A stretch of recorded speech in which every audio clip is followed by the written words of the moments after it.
Greetings and welcome to Hear Her Sports, the podcast about phenomenal female athletes. This week we have the absolutely wonderful, highly decorated Olympian and current president of the Women's Sports Foundation, Elana Meyers Taylor. Elana, a bobsledder, is a 4-time world champion, 8-time world championship medalist, 3-time Olympic medalist, and 2015 World Cup champion. In 2015, Elana became the first woman to earn a spot on the U.S. national team, competing with the men as a 4-man bobsled pilot. And she is still very actively training and competing full-on with her sights on Beijing 2022. Elana has been working with the Women's Sports Foundation since 2010, when she received the first of many WSF Travel and Training Fund grants. She's also served on the Foundation's Athlete Advisory Panel and is currently the Foundation's president. Check out the show notes for a link to a full list of Elana's accolades. There are way too many for this introduction, including a time with USA Rugby. In the episode, we talk about competing in the 4-man bobsled and why that is so important to her, big long-term goals, some terrific insider's view of the Women's Sports Foundation, concussions, Taekwondo, and how violent the bobsled ride is. I'd never heard a description of the sport quite like hers. This is also the third episode in our mini-series about coaching. Elana and I take a look at some of the findings in the recently released report by Women's Sports Foundation and Nike titled Coaching Through a Gender Lens, Maximizing Girls' Play and Potential. This study and talking to Elana is a really important reminder of the power of sports regardless of the level achieved. As she points out, 96% of C-suite women played organized sports in their youth. 96%, that is just stunning. Before we get to that conversation, a quick note that Hear Her Sports will be taking a month break.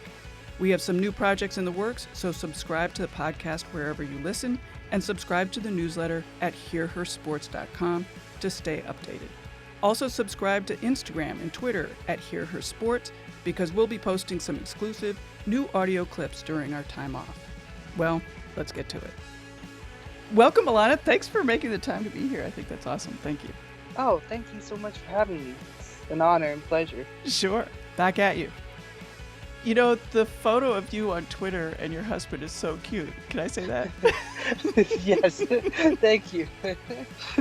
Yeah, in those outfits, it's really great. Yeah, and those outfits are really comfortable too, so it works on both fronts. Right. Well, we'll definitely want to talk about the new coaching report that was released by the Women's Sports Foundation, where you're currently the president. But first, I want to find out a little bit more about you and your sport. And I just saw on social media that you're back to dryland training as of a couple weeks. And this is after a recent concussion. So what is your training like now? So during the summers, from about April to October, there's no ice open anywhere in the world. So there's no bobsledding taking place. So we just focus on dryland training, running and lifting to get strong and fast for the upcoming season. So right now it's about 4 to 6 hours a day of just short sprints and really heavy lifting. We say we train like Olympic sprinters and Olympic weightlifters all at the same time. Mm-hmm. And you're totally full on right now? You're Yes. Feeling good? Full on, feeling good. Still working through some things with the concussion that would affect my ability to drive a bobsled, but not affect my dryland training. So able to do everything as far as that concerned. My work also at a computer is a little limited, but that's also not a prerequisite for dryland training. So fortunately, I'm back to full physical activity. Right. You know, I've had a concussion and it was pretty bad. And it's sort of interesting to hear, more discussions about concussions. And I think one thing that I thought was interesting when I had my concussion was, I looked normal and in many ways I felt normal, but I would end up in situations where, obviously things were going awry. Mm-hmm. So what do you think that people really need to know about concussions?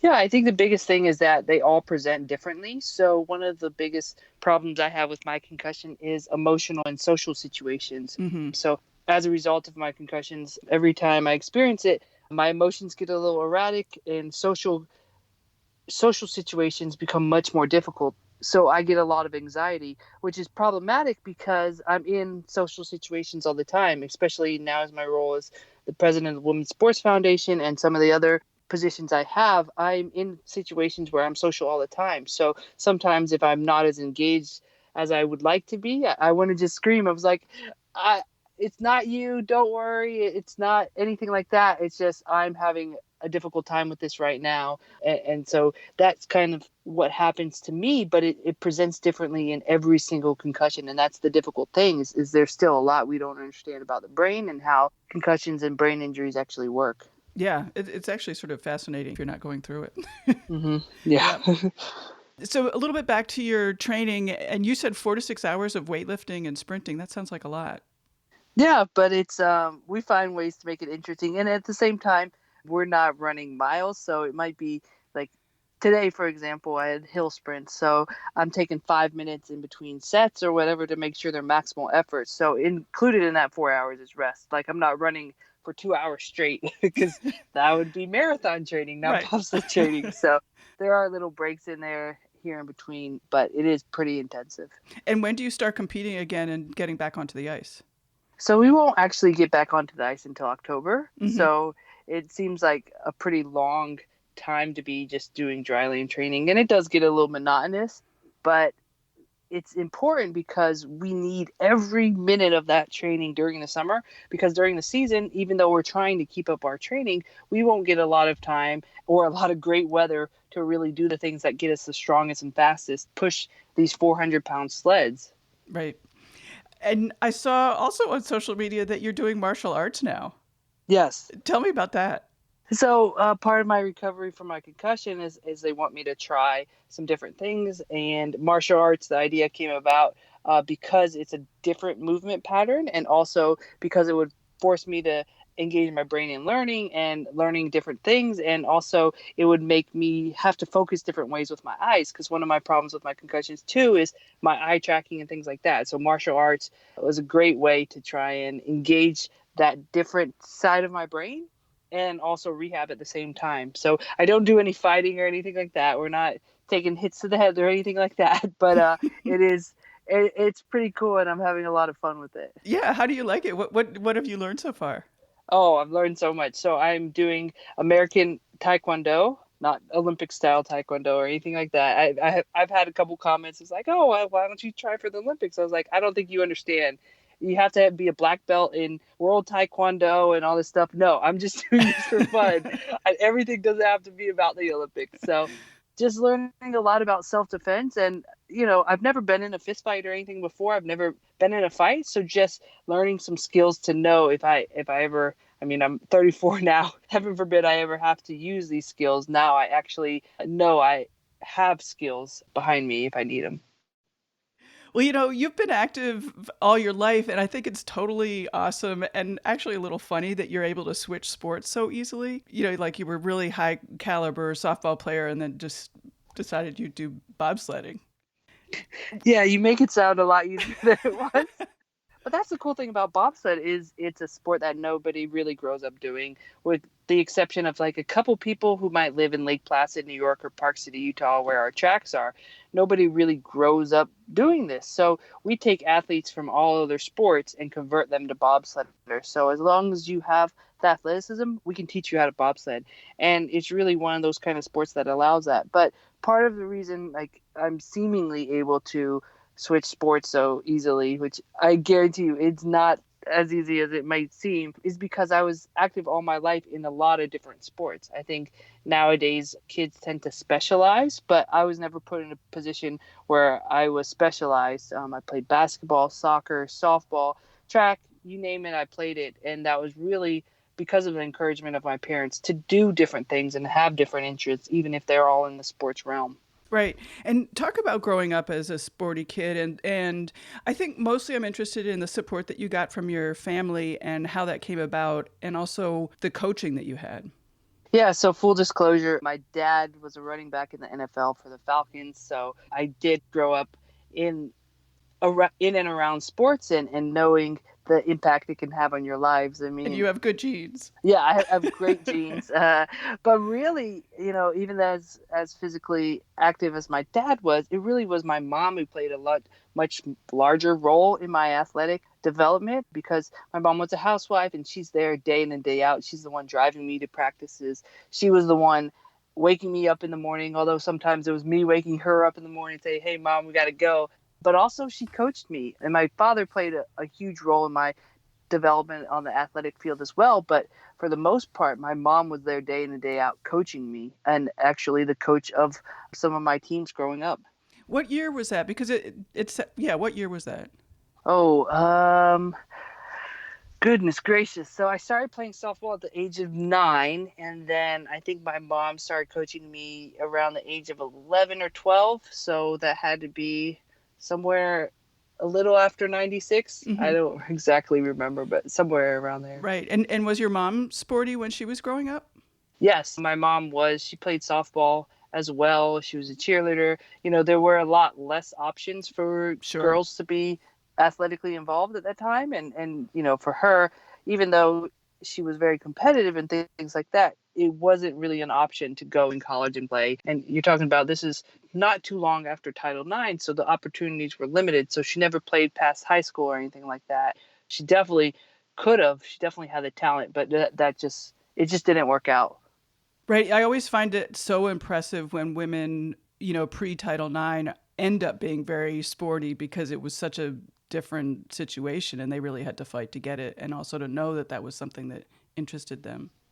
Yeah, and I think sometimes it's what we're losing a little bit of perspective about. We're losing those stories a little bit of what women had to go through to get those opportunities. Because now you have so many more offerings for women and girls in sports. Whether we take advantage of it, of course, that's what we're trying to work every day for the Women's Sports Foundation to make sure we have those opportunities and make sure women and girls are taking advantage of it. But that wasn't always an opportunity that was so easily afforded. Yeah, so let's switch to talking about that report, and I don't want to skip sort of the obvious starting point, which is why is it important to find out why more girls aren't participating, and why is it important to get so many girls to participate and give everybody an opportunity? I think one of the biggest reasons is just the benefit we've seen sports have. Not only engaging in physical activity and being physically active, we obviously know the health outcomes for those people who continue physical activity throughout their lives. Obviously, that's something we want everyone to do, but also things like building self-esteem, learning how to work in teams, confidence, all these great benefits that sport has. It's really important that we keep girls engaged in these activities, girls and women, so they're able to have these other benefits. And I think I can't remember the exact statistic, but there's an overwhelming number, I want to say like 90% or something like that, of women in the C-suite who played sports, who grew up playing sports. And so that just goes to show you there's an overwhelming amount of evidence that says how much people who participate in sports can have long-term benefits and outside of the physical health sector. What specifically? I think the biggest thing that we've seen recently is really diving into the effects that sport has on mental health. Mm. Obviously, I'd be amiss if I didn't mention there are some problematic areas in sport. We have seen recently there's been more publicized cases of abuse and physical and sexual abuse, and obviously those are problematic, and those obviously do not have positive benefits on mental health. But outside of those type of situations, we've seen that sport can have a huge impact on mental health with lower rates of depression, lower rates of mental health disorders, and just overall more sense of well-being and higher self-esteem and confidence. Mm-hmm. I did a project with high school kids, and one of the things that struck me was, I would ask them how involved they were with social media, and they all looked at me like I was crazy because they had no time for that. Mm-hmm. And it ended up being like a huge benefit that, I certainly wouldn't have predicted. Yeah, and I think the other thing is it makes you have that type of interaction with people that it's seemingly missing now. Like now, if you go into a restaurant and you're seeing a family, a lot of times you'll see an entire family sitting there on a table together, all on their cell phones. And we're Right. losing that day-to-day facial interaction. Well, in sports, other than esports, I guess, you have to have that type of interaction. You are forced to work together on a daily basis with people you might not have the same religious beliefs, the same political beliefs, and you're forced to work together on a common goal. So in today's polarized society, I think it's incredibly valuable.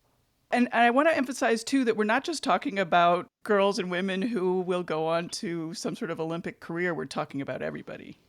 Yes, I think that's a thing that sometimes gets confused because a lot of times growing up, we tell boys, you're doing this to make it to the NBA or the NFL, and there's so many opportunities for little boys to grow up and be professional athletes. And there's not as many opportunities. That's the reality for women and girls. And even for boys, the chances of them actually going professional are pretty low. We don't want to have sport as only an opportunity for those people who are going to the Olympic level, because that's not reality. That's not realistic to put that kind of pressure on somebody that the only benefit you can get out of this is making an Olympic team, because that's not realistic. So there's so many other benefits that we want to talk about, and we want to focus on the majority of people who are going to engage in sports, and that's not the Olympians. Right, right. So let's talk about this report. It was in a partnership with Nike and the Women's Sports Foundation. It was recently released. So tell me a little bit about it. Yeah, so the report, we really dove in and talked to girls and really listened to girls. And that was the biggest thing, is there's a lot of studies out there about women in sports and female athletes, but we really took the time to listen to girls. And that was really important. And to hear what they're actually saying about their participation in sports. And number one, what we found is girls want to play sports, and girls have the desire to go to the next level, play in high school and play collegiately. And that's something that doesn't need to be underestimated. It seems very simple in finding that, but it's very important, because I think sometimes still in society and still we have the social stigma that girls aren't interested. The reason there's not more girls playing is because they're just not interested. And that's not the case. That's not what we found. That's so interesting. Yeah, that's super interesting. I think because I'm involved in sports, I sort of forget that not everyone understands that girls do want to do it. Yeah, and I think some of the other things that we found is there are barriers to sport for girls, and some of them are societal. Some of them include, boys making fun of me and those type of things. And not only do girls want to engage in sport, but they want to be competitive. They want to get out there and be rough and tough. And I think that's also something that societally we don't often think about. We think girls just want to go out there and play just to run around and be social and things like that. But what we're actually seeing is girls want to be competitive. They want to be pushed. They want to have goals, and they want to set goals and enjoy sport for what it is. But they also want to be in these environments that push them to be better. Yeah, talk about the barriers that you found. Yeah, so like I mentioned, one of the major ones is that piece about the societal barriers, about them feeling societal pressure that they can't be successful in sport. But another one is that coaching aspect, is them not being in environments that allow them to be competitive, to have fun, and to actually grow and develop on their skill set. I think that's the biggest piece of this, is actually realizing that coaching makes a huge difference, especially in girls' sports. And I think there's this perception that you have to coach girls and boys differently. And yes, that is true. There are a little bit of differences, but at the same time, it's not this big differences like, oh, if you coach boys' sports or men's sports, you can't coach girls' sports. It just might take a little bit of tweaking, but coaching makes a huge difference in participation of female athletes. And one of the things that the report says is there's a real lack of female coaches. Oh, and that's actually been my experience as well. I had my mom coaching me growing up, but I also had some other coaches, but most of those coaches were men. And then even collegiately, I had mostly women coaches, but on the professional side of things, it's been all men. I think my first year I might have had a female coach, but they were never in a head coaching position. And even to this day, there are very few coaches internationally in my sport that are females. And I can't even think of a single one that's a head coach and a female. Right. It's really interesting. So what can parents and school teachers and coaches do to encourage more participation and make the participation really work? I think that one of the biggest things is parents need to be involved, and we're not talking about helicopter parenting or anything like that, but just be involved in your child's athletic career, and just be involved and make sure they're having coaching and the support that they want. And whether that's an environment where they're just wanting to have fun, but we found that all girls, it sounds cliche, but girls just want to have fun. But at the same time, they want to have fun. They want to participate in sports. They want the competitive aspects. And parents can help encourage that, but also help hold coaches accountable for creating those types of positive atmospheres. that's really the position that we want coaches to be in, to create these positive atmospheres, and parents can have a large role in it. And to be honest, in youth sports, a lot of the coaches are parents. Most of the coaches are parents of one athlete or another. And those parents being that involved in the coaching can actually have a huge role in whether girls stay in the sports. Did you find in your study that the recommendations that you're making for the girls' sports are different than what you would recommend for the boys? Or is it just trying to get the girls' sports up to where the boys' sports are? I don't feel like the recommendations are any different than we would make for boys sports. I just think you have to be more cognizant about the differences as far as women actually wanting to be competitive. And as I mentioned previously, I think that's been a stigma of what I've seen personally in my own life is males aren't sure how to coach females, and if they actually like want to be pushed and want to like set these higher goals or stuff like that. So they're kind of hesitant. I think what we've seen with men's sport and boys sports is I think we've seen it go the other way, where we have a lot of abusive coaches and we have a lot of, I think the stereotypical example is the guy screaming at the athletes on the football field about not needing a water break or something like that. And I think that kind of behavior needs to be a little bit reined in as well.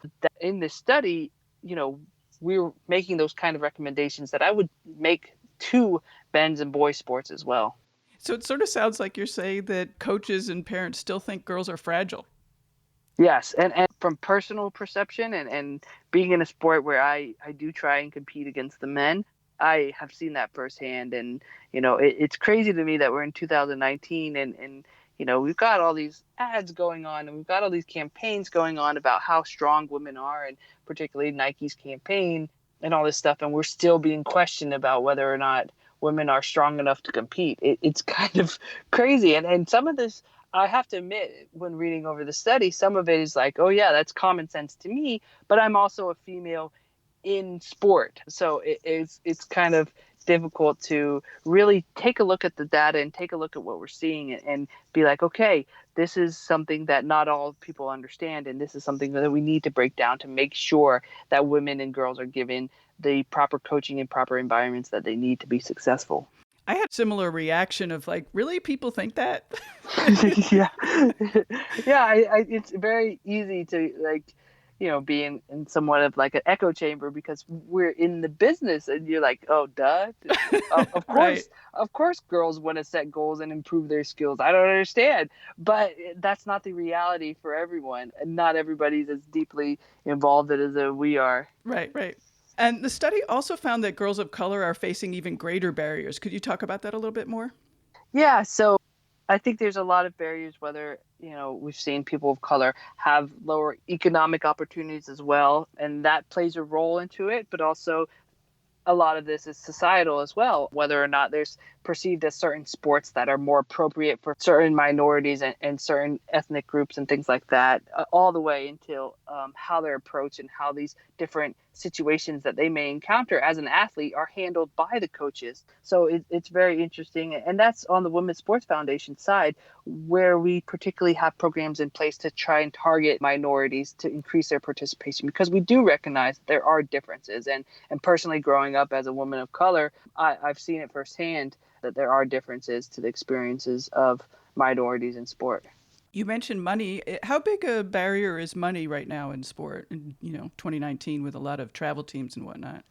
Yeah, unfortunately, I think it's becoming an increasing barrier. I think the more we specialize and the more we are trying to get athletes to engage in sport with the intention of going Olympic or going professional, that a lot of people are losing opportunities because there's so much more money poured into youth sport. It's getting, quite frankly, really out of hand. But I think there's a lot of positive groups working towards having different solutions. And we're one of them at the Women's Sports Foundation, making sure those opportunities are affordable, because it is a huge barrier. I was speaking to a colleague the other day, and for their children to play travel ball for one kid for a year, it was $12,000. Wow. And that's one. And imagine if you have 3 kids and all of them want to play travel ball, you're talking $36,000 just to competitive sports, and that doesn't even include, what it costs to educate them and feed them and clothe them. So, it is becoming a real barrier to sports participation. And I assume that you're finding that, regular education, schools don't have a lot of gym programs anymore. Yeah, and that's very unfortunate. The decreased amount of gym time, the decreased amount of recess time for even younger kids, because that's really growing up. That's really where I was introduced to a lot of different sports. That's really where I was encouraged to just play and just explore. And I think that I don't have any data to support this, but that might be part of the reason we're seeing more specialization, is because a lot of kids aren't introduced to a variety of sports anymore. Interesting. We touched on it a little bit, but could you talk about sort of your thoughts about competition versus participation, and take that wherever you want? Yeah, so first, I am very, very supportive of participation on all levels. I think we need to create atmospheres where women and girls particularly can compete or can be in sport with a variety of different goals. And I think it's perfectly okay if your child may not be the greatest, let's say, soccer player, but they want to be involved, they want to be in the game, and they just want to be physically active. I believe we need to create spaces for them as well. Our studies showed that girls want to be competitive, but what level of competition varies based off of what's realistic for the kids. So what that actually means could vary a little bit, but they want to be competitive and they want to be able to be in atmospheres to work on their skill sets and things like that. So I think about competition, though, and think about those higher levels. There does need to be a space for that too. There does need to be a space for kids to go on and try to be aspirational and make the Olympic team and make collegiate teams and things like that. So there does need to be that type of space, but we just need to create atmospheres that cater to both. Yeah.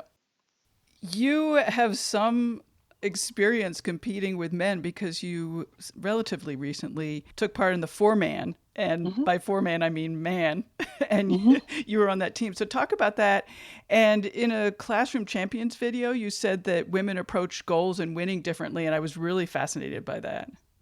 Yeah, so it has been the highlight of my bobsled career, which a lot of people are stunned when I say that, because it's like, oh well, you've won 3 Olympic medals. How could competing in four-man be the highlight of your career when you haven't won any medals at the Olympic level for this? But it's really, for me, part of my goal in bobsled is to leave the sport better than when I started. And for me, competing in four-man with and against the guys is part of my legacy, to show that women can be competitive with the men and women can compete on the same level given the opportunity. And it's really part and testament to my hard work, women who came before me's hard work, and women who compete alongside of me to really push the International Federation to change their minds and to stop thinking of women and placing these barriers around women that are completely arbitrary. So it's been a joy to be able to compete, but also it's one of those kind of things where it's like, yes, the first step was getting in the door and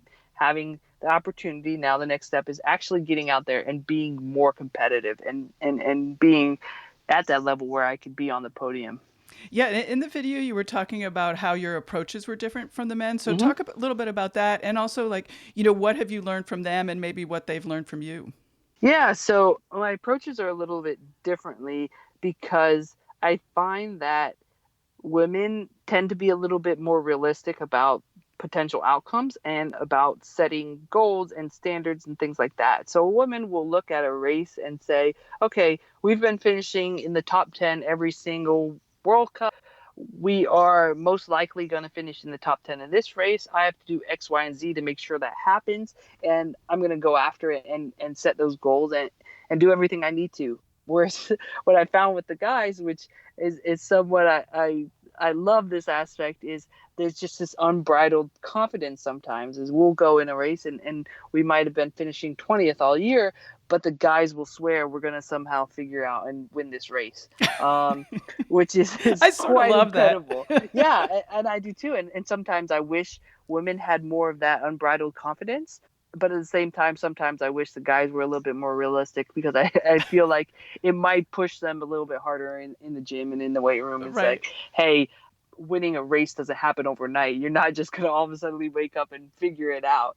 And I feel like women have that perspective to know that, hey, I've got to put in the effort and the time and work. And not to say that men don't, but I feel like a lot more men rely on their confidence to all of a sudden have a miraculous result, which is pretty cool.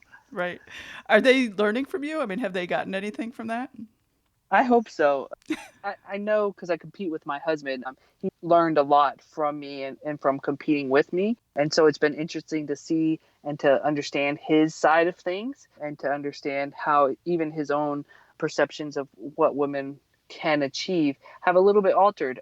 I think he's always been my biggest fan, always been my biggest supporter, and always known that, if I want to do something, I'm going to make it happen. But to see it happen in real time, to be in the sled with me and to feel what my rides feel like compared to some of the guys, he's definitely been impressed.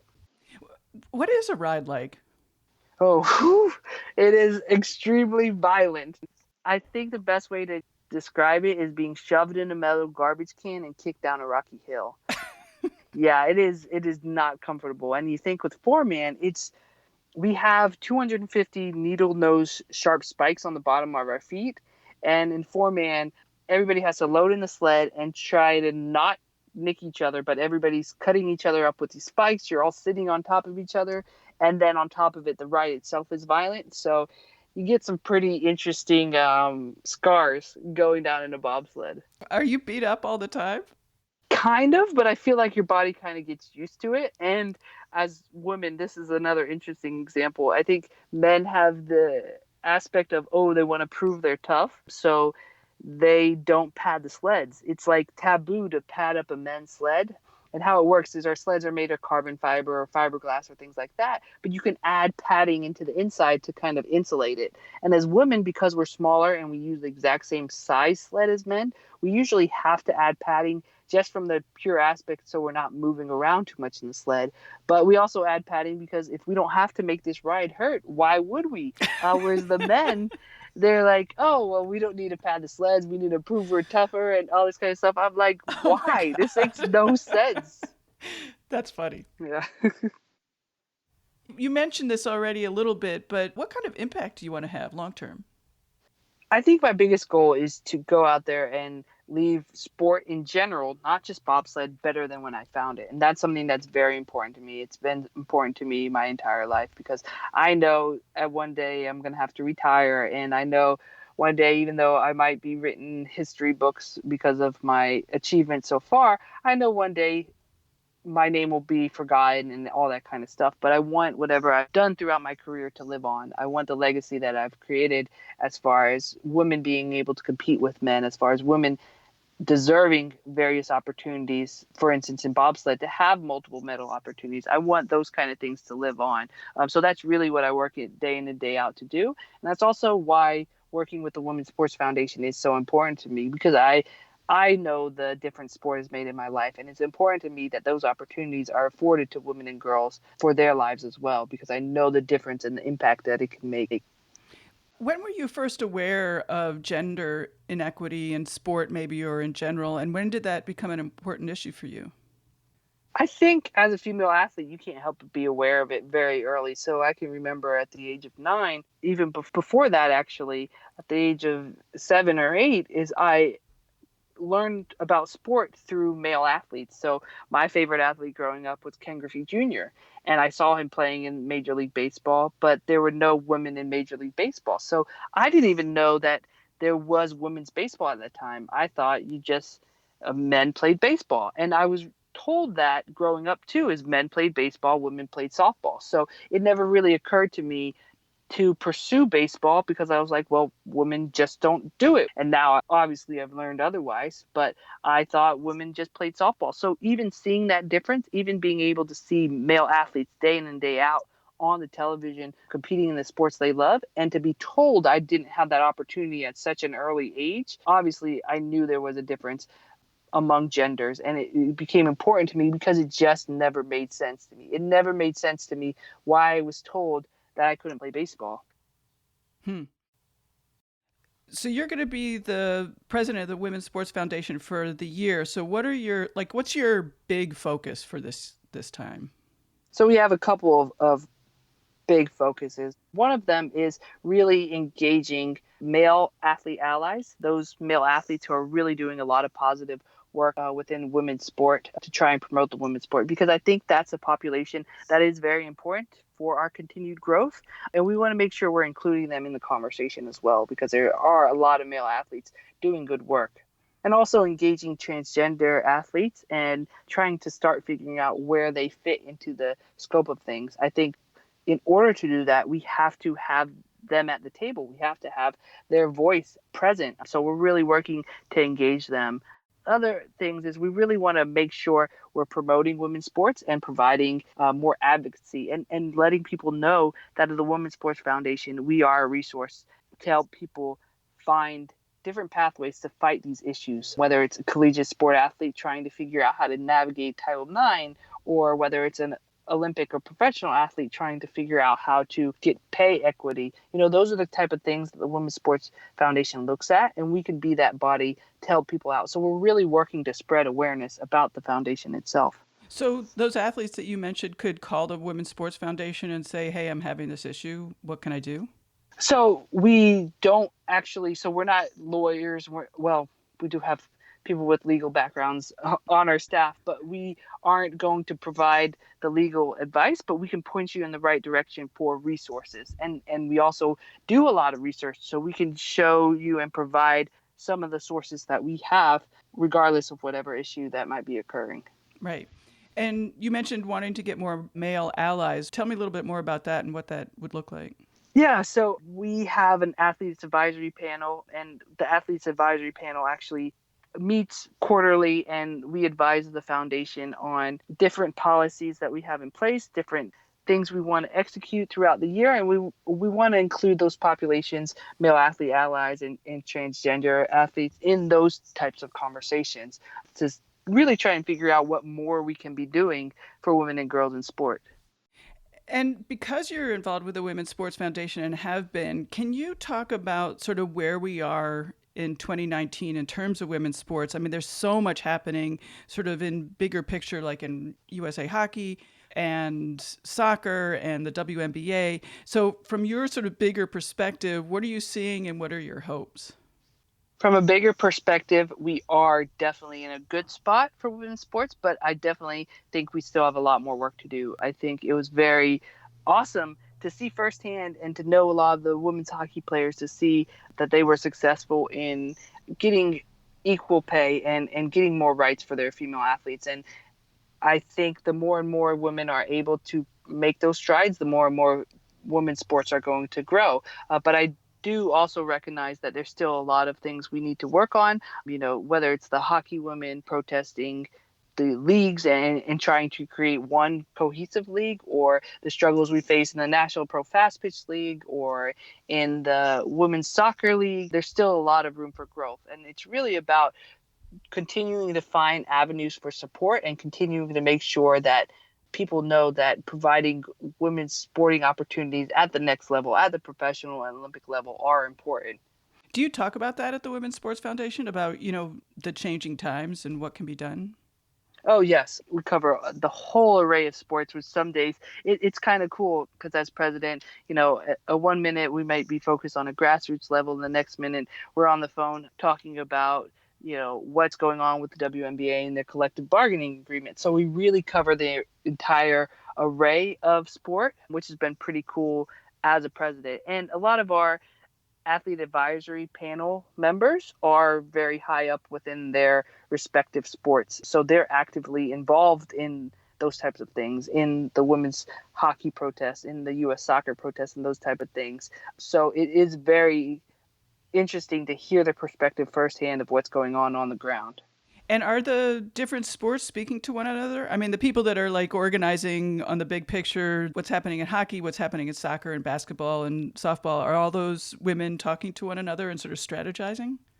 Part of the Women's Sports Foundation is that we do provide that opportunity. Is when we have our annual gala. Every year we have an annual gala where we pull together a lot of athletes. They're able to meet and they're able to have those conversations. We also do a leadership connection event there where we go over different things going on in sport and also help athletes find different pathways to transition out of sport. So athletes are able to connect through our organization. But I think the bottom line is our founder and creator, Billie Jean King, talks to everybody.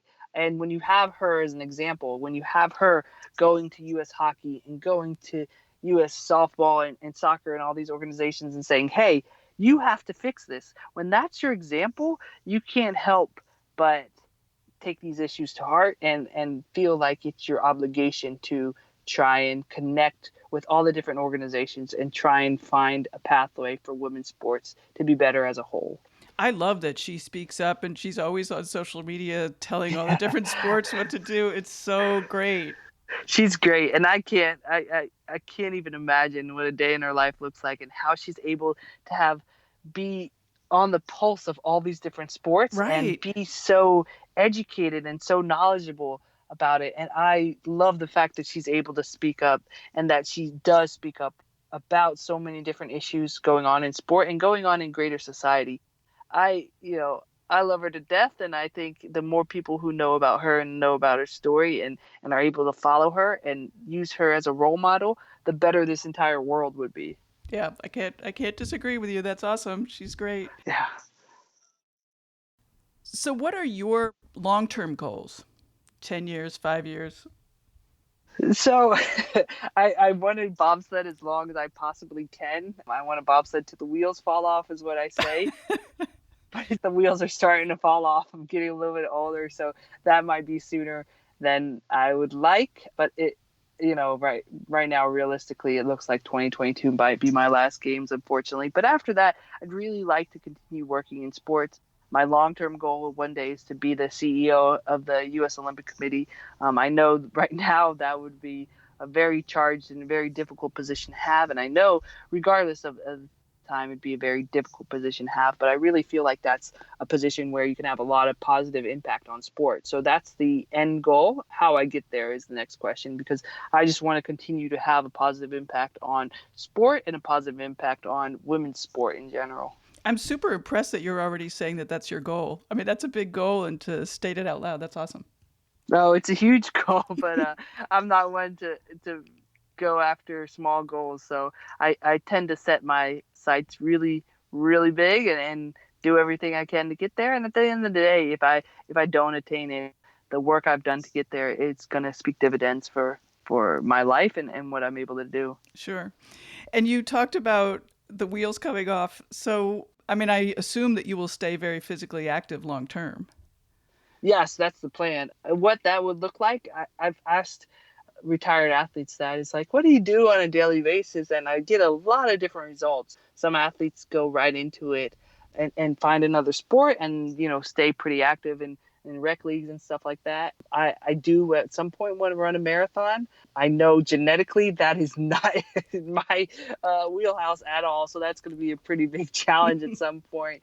But I am looking forward to one day being able to have the flexibility to figure out what's next. My father swears it's going to be golf. I don't particularly see that in my future, but you never know. Yeah.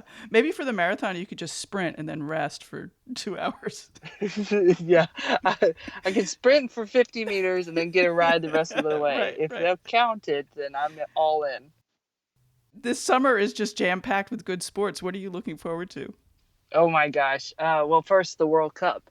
There's so many amazing stories that have come out of the World Cup, and I think it starts today. So I'm pretty excited to see that.